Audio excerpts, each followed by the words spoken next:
विद्यार्थी मित्रांनो, तर आपण आतापर्यंत विज्ञानचे जे 25 प्रश्न होते ते पाहिले. आता आपण 26व्या प्रश्नापासून सुरुवात करतोय.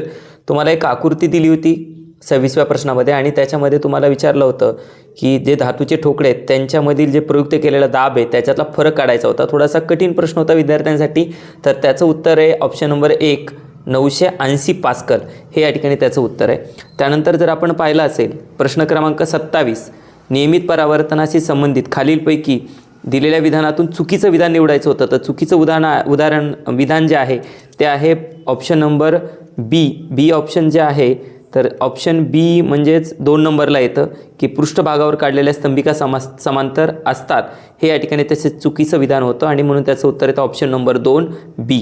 त्यानंतर पुढचा जो प्रश्न आहे प्रश्न क्रमांक 28 त्या 28व्या प्रश्नामध्ये म्हणलं होतं की जेव्हा वायुगोलात आकुंचन पावतात तेव्हा त्यांचं तापमान वाढतं. हे घडण्यामागचं कारण गुरुत्वीय स्थितीत ऊर्जेचं कशामध्ये रूपांतरण होतं? तर उष्णता ऊर्जेमध्ये या ठिकाणी रूपांतरण होतं. ऑप्शन नंबर 4 हे त्याचं उत्तर आहे. आणि जर आपण पाहिलं असेल प्रश्न 29व्या प्रश्नामध्ये आपल्याला योग्य जोड्या जुळवायच्या होत्या. तर मानवी शरीराचं तापमान जे असतं ते असतं 37 अंश सेल्सिअस. म्हणजे 1चं उत्तर पाहिजे होतं सी. मग 1चं उत्तर सी असणारं ऑप्शन एकच नंबर ते जे ऑप्शन आहे तर ऑप्शन नंबर 1 मध्ये आहे. म्हणजे 1चं जे उत्तर आहे तर ते काय पाहिजे होतं? तर 1चं उत्तर पाहिजे होतं 1 मिनिट याच्यामध्ये आपल्याला सांगितलं आहे की मानवी शरीराचं तापमान तर 1चं उत्तर डी पाहिजे होतं तर ते आहे 37 अंश सेल्सिअस. आणि मग त्याच्यानंतर कक्ष तापमान तर कक्ष तापमानचं उत्तर पाहिजे होतं या ठिकाणी सी जे की येतं 72 फॅरेनहाइट आणि त्याच्यामुळे आपल्याला ऑप्शन नंबर 1 सिलेक्ट करावं लागेल. त्यानंतर जेव्हा ध्वनीचं हवेतून 30वा प्रश्न आहे जेव्हा ध्वनीचं हवेतून एका ठिकाणाहून दुसऱ्या ठिकाणी जातो तेव्हा त्या ठिकाणी त्याच्या ऊर्जेचं स्थानांतरण ध्वनी ऊर्जेच्या दिशेने या ठिकाणी होत असतं. ऑप्शन नंबर 3 हे या ठिकाणी त्याचं उत्तर आहे. जर आपण याच्याच 31व्या प्रश्नाकडे गेलो तर त्याच्यामध्ये सुद्धा आपल्याला कोणत्या विद्युत घटापासून किती विभवांतर भेटतं हे आपल्याला निवडायचं होतं.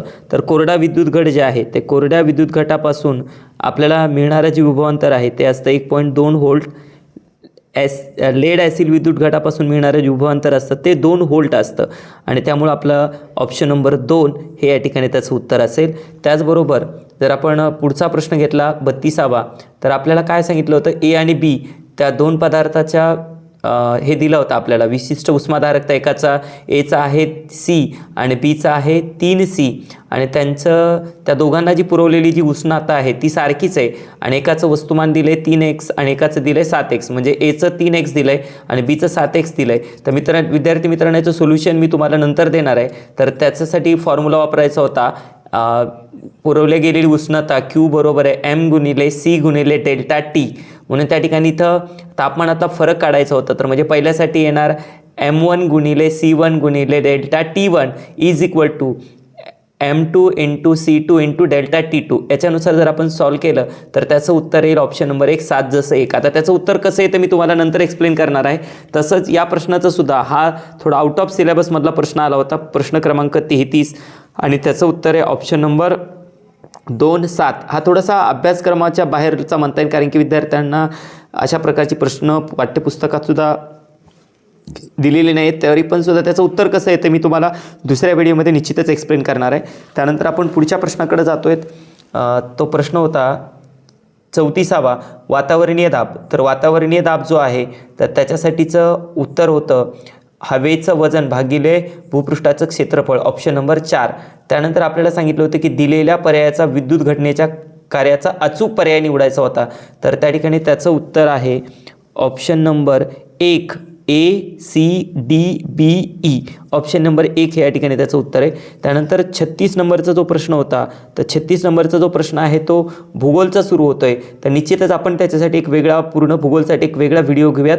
तुर्तसा थांबतो. धन्यवाद. जय जिजाऊ जय शिवराय.